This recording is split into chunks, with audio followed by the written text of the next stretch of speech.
सुनिए राणा जी, सुनिए राणा जी। राणा जी, क्या बात है? कौन हो तुम? मेरा नाम ज्योति है। मेरे साथ अन्याय हुआ है, मैं आपसे न्याय मांगने आई हूँ। क्या अन्याय हुआ है तुम्हारे साथ? आपके गांव के ही एक आदमी ने मुझसे झूठा प्यार करके मुझे धोखा दे दिया है और अब वो मुझे ठुकराकर किसी नारायण की बेटी से शादी करने के लिए जा रहा है।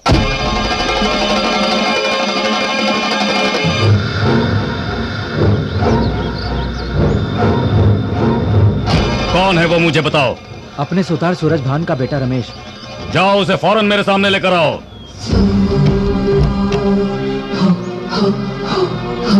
क्यों रे, ये शादी का जोड़ा क्यों पहन रखा है? तुम एक पति हो और एक बच्चे के बाप भी हो, फिर भी दूसरी शादी करना चाहते हो? आपको गलतफहमी हुई है, मेरी शादी नहीं हुई।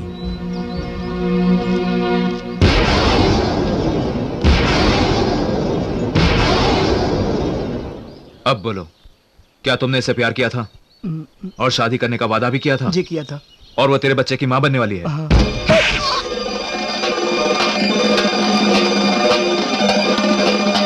हे, अगर तू इस लड़की को छोड़ देगा तो जानता है इसके बच्चे को लोग क्या कहेंगे? रखेल और हराम की औलाद कहेंगे, जलील इंसान। डाल इस लड़की के गले में मंगलसूत्र। राणा जी, इसने मुझे अपने प्यार के बारे में नहीं बताया। ये बात छुपाकर इसने बहुत बड़ी गलती की। अगर ये इससे शादी करेगा तो नारायण की बेटी का क्या होगा, आप ही बताइए। नारायण की बेटी की फिक्र तुम मत करो। उसकी मांग में अभी तक सिंदूर नहीं भरा है। वो सर उठा के जी सकती है, लेकिन इसकी मांग में अगर सिंदूर नहीं भरा तो ये जिंदगी भर कभी सर नहीं उठा पाएगी। ए, चल मंगलसूत्र पहना इसे। काम सारा हो चुका है। आप उधर का देख लेना। हाँ, नमस्कार। देखो बेटी, मर्दों की बातें बड़ी मीठी होती हैं। उन पर भरोसा करके अपना सब कुछ लुटाने वालों को समाज में सर उठाने की जगह नहीं मिलती। राम, तुम जाओ और नारायण को समझा बुझाकर यहाँ लेकर के आओ। ठीक है भैया। नारायण चाचा, अब ना शादी होगी ना ही दूल्हा आएगा। राणा जी ने दूल्हे की शादी किसी और से करवा दी।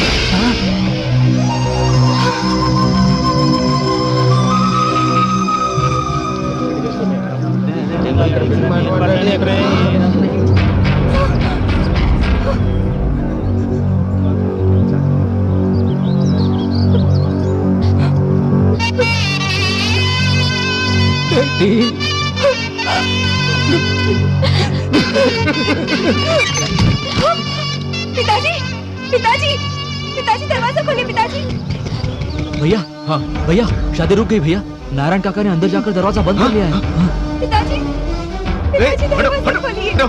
पिताजी, बाजू हटो। पिताजी, नारायण काका, नारायण काका, नारायण काका, ये क्या कर रहे थे तुम? छोटे मालिक, मरूं नहीं तो और क्या करूं। आपके भैया की मेहरबानी से दूल्हे ने दूसरी लड़की से शादी कर ली है। अब मेरी बेटी का क्या होगा छोटे मालिक? आखिरी वक्त में शादी रुक गई, मैं गांव वालों को क्या मुंह दिखाऊंगा छोटे मालिक? ये लो काका, भैया ने उस लड़की की जिंदगी बचाई है तो आपकी बेटी की जिंदगी कैसे बर्बाद होने देंगे? आपको इंसाफ मिलेगा। चलिए काका मेरे साथ। आपकी बेटी की जगह अगर मेरी बेटी होती तब भी यही फैसला करता। हमारी वजह से कभी कोई लड़की बेघर ना हो, किसी का बच्चा अनाथ ना हो, यही सोचकर इसकी शादी कराई। तुम फिक्र मत करो, तुम्हारी बेटी की शादी आज होनी थी तो आज ही होगी। कुमार जी भैया। ये मेरा वफादार आदमी है, अगर तुम्हारी बेटी की शादी इसके साथ करा दूं तो कोई एतराज तो नहीं ना तुम्हें? क्या कह रहे हैं? आपने जो फैसला किया उस पर मुझे कैसा एतराज हो सकता है? एहसानमंद हो आपका, आज्ञा दीजिए मुझे। छोटू, ये शादी करवाने की जिम्मेदारी तुम्हारी है। ये हमारी इज्जत का सवाल है, तुम शादी करा के ही लौटना। जी भैया। हेलो, हाँ? अब तुम क्या करोगे? मालिक का वचन पूरा करूंगा मैं। क्या बात है? ओम तुमकाय नमः, ओम एकदंताय नमः, ओम श्री महागणाधिपतये नमः, ओम एकदंताय नमः, महागणाधिपतये नमः, लंबोदराय नमः,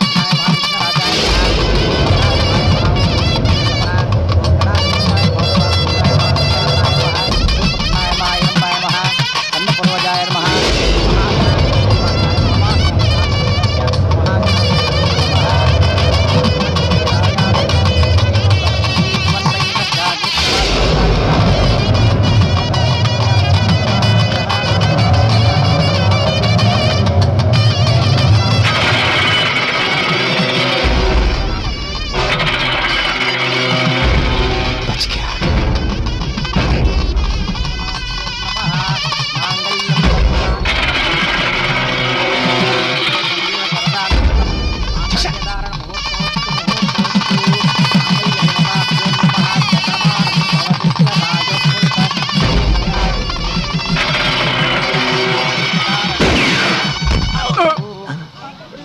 बच गया साला।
अब रो के क्या फायदा नारायण? इस हादसे के जिम्मेदार है तुम्हारे गांव के मुखिया राणा जी। इसकी शादी एक गुंडे से तय करा के ही इसकी जिंदगी बर्बाद कर दी।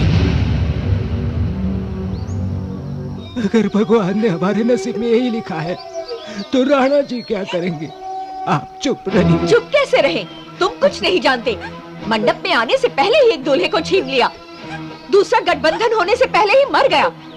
अगर लोग इसे मनहूस कहने लगे तो फिर चाहे जितना भी दहेज दे दो, कोई इससे शादी नहीं करेगा। मंगलसूत्र पहनाते हुए अगर दूल्हा मर जाए तो आप इसे विवाहित कहेंगे या विधवा? बताइए ना बाबू। शादी के बाद दूल्हे को कुछ हो जाए तो ज्यादा फर्क नहीं पड़ता, लेकिन दूल्हा मंडप में मर जाए तो दुल्हन श्रापित हो जाती है।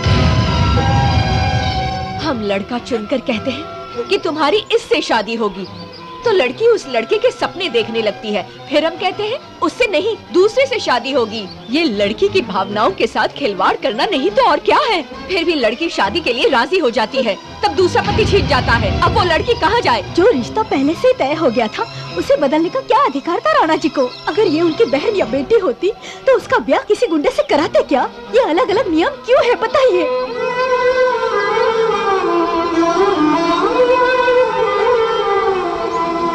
राणा जी, छोटे भैया पर हुए हमले में कुमार मारा गया। शादी होने से पहले उसे गोली मार दी गई। बेचारा नारायण, उसकी बेटी की जिंदगी तो बर्बाद हो गई। मेरे गांव में शादी होते वक्त उन कुत्तों ने मेरे गांव में घुसकर मेरे ही आदमी को मार दिया।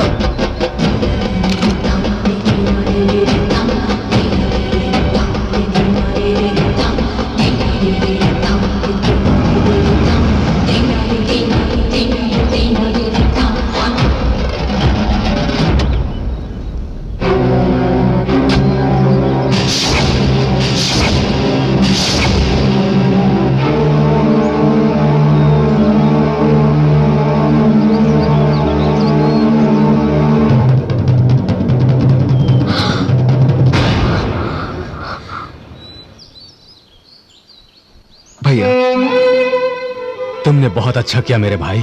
मैं ये सोचकर तड़प रहा था कि जिस लड़की के साथ अन्याय हुआ है उसे मैं कैसे न्याय दिलवाऊं। तुमने इतना अच्छा कदम उठाया कि तुम महान बन गए हो आज। शाबाश। इंसान की जान भले ही चली जाए पर मान नहीं। ये नेक काम करके तुमने पूरे समाज में हमारा सर ऊंचा किया है। वचन देकर उसे निभाने वाला बहुत महान होता है। अपना वचन तो सभी निभाते हैं, तुमने बड़े भाई का वचन निभाया। तुम हम सबसे ऊंचे हो गए हो। मेरे भाई की सोच इतनी ऊंची है, ये देखकर आज मुझे गर्व हो रहा है।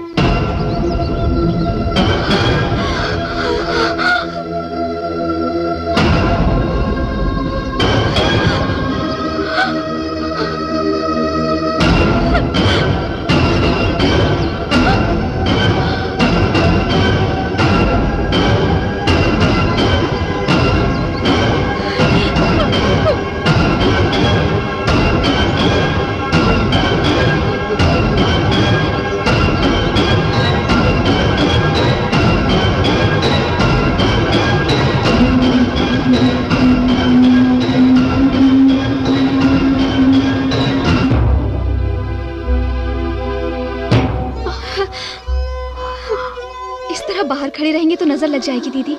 उनकी आरती उतार कर अंदर ले आइए।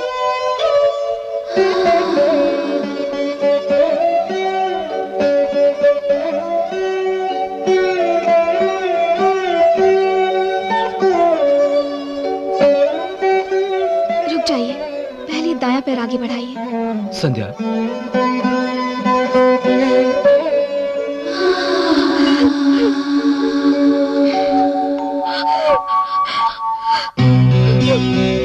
संध्या, मेरी बात तो सुनो।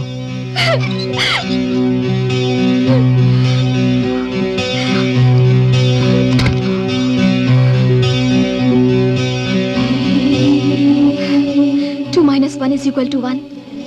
इसका मतलब जानते हो तुम? 2 में से 1 निकालो तो 1 ही बचता है। इसी तरह तुमने मुझे दिल से निकाल दिया। अब मैं अकेली रह गई। हिसाब सही है ना रैम्स? संध्या, तुम्हारी जीवन साथी नहीं बन पाई तो क्या, मैं फिर भी तुम्हें समझती हूँ रैम्स। तुम्हारी 2 ही कमजोरियां हैं, एक भैया और दूसरी मैं। आज तुमने मेरी जगह किसी और लड़की को दे दी। तुमने ये किस मजबूरी में किया होगा वो मैं समझ सकती हूँ। अगर तुम्हारी जगह मैं होती तो मैं भी यही करती। तुम्हें एक पल में भुलाना तो बहुत मुश्किल होगा, इसलिए धीरे धीरे तुम्हें भुलाने की पूरी कोशिश करूंगी मैं। यादें भुलाना आसान काम नहीं, शायद मेरे नसीब में तुम नहीं थे रैम्स।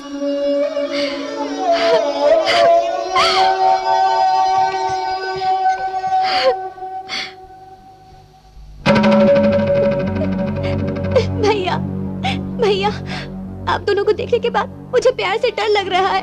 डर लग रहा है भैया, बहुत डर लग रहा है।